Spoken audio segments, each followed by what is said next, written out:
3,000 years, one civilization stood as the heartbeat of Africa, land of pharaohs, pyramids, gods, and unbreakable mysteries. This is the story of ancient Egypt, one of humanity's greatest civilizations. The Greek historian Herodotus once said, "Egypt is the gift of the Nile." He was right. Every year, the Nile overflowed its banks, coating the land with a layer of rich, black soil called kemet.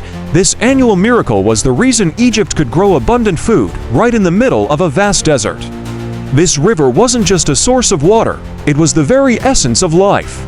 Along its fertile banks, small settlements blossomed into powerful cities. Trade flourished, farming techniques advanced, and a unified kingdom began to take shape, giving birth to the world's first truly great civilization.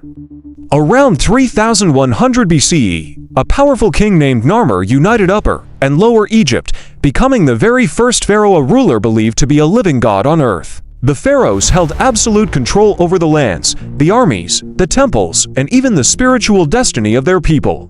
They were seen as divine mediators, the crucial link between humans and the gods, responsible for guiding Egypt through periods of war, peace, and prosperity. This system of divine leadership provided Egypt with remarkable stability for centuries, even as mighty dynasties rose and fell. At a time when most of the world was still living in scattered, nomadic tribes, Egypt was constructing structures so massive that modern engineers still debate exactly how they were built. This was the Old Kingdom, also known as the Pyramid Age, a time of architectural miracles.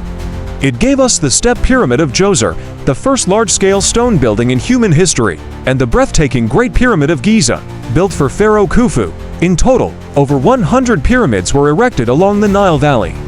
Contrary to popular myth, these colossal monuments were not built by slaves. Instead, they were constructed by skilled workers, brilliant engineers, and farmers who dedicated their time to the projects during the Nile's annual flood season. These pyramids weren't just tombs, they were sacred stairways, designed to guide the pharaoh's soul into the afterlife. Religion shaped every single aspect of Egyptian life.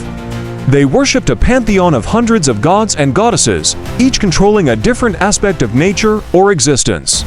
There was Ra, the sun god and creator of all; Osiris, the god of the afterlife; Isis, the goddess of magic and motherhood; and Anubis, the solemn guardian of the dead. The Egyptians held a profound belief that life continued after death, but with a crucial condition: your heart had to be weighed against a feather and be found lighter. If it wasn't, your soul would be destroyed forever. This powerful belief in the afterlife inspired the complex practice of mummification, the creation of elaborate tombs, and the incredible, vibrant art that still survives to this day. Egypt later entered its golden age. The Middle Kingdom saw the expansion of trade routes and the construction of massive public projects. But the true peak of Egyptian power came with the New Kingdom, an era defined by legendary rulers. There was Hatshepsut, the remarkable woman who became pharaoh and established vast trade networks. There was Akhenaten, the radical pharaoh who tried to shift Egypt's entire religion to worship just one god. And of course, Tutankhamun, the boy king whose spectacular tomb, discovered in 1922, captivated the entire world. We also have Ramses II, perhaps the greatest builder and warrior pharaoh in all of Egyptian history. Under the rule of these titans, Egypt built enormous temple complexes like Karnak and Luxor, and carved the magnificent Abu Simbel monuments directly into cliff faces. Egypt had become a true superpower, but ancient Egypt wasn't just about kings and grand temples. Ordinary Egyptians lived full and vibrant lives. Farmers cultivated fields of wheat and barley. Talented craftsmen produced exquisite jewelry, pottery, and fine linens. Children attended schools within the temples to learn reading and writing, and scribes meticulously documented everything from legal contracts to epic poems using hieroglyphics, one of the oldest writing systems on earth. Egyptian women enjoyed remarkable rights.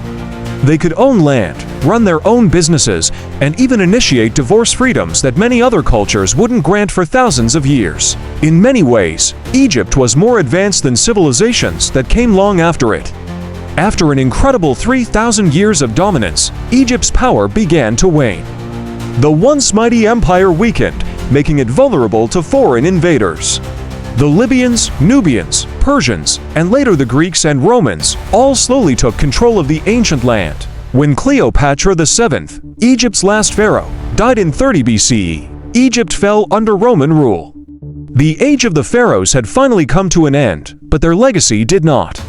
From their innovations in writing, mathematics, and architecture to their profound spiritual beliefs, the legacy of the pharaohs continues to echo through time. The awe-inspiring pyramids still stand against the desert sands, and the stories carved on temple walls continue to fascinate and inspire us.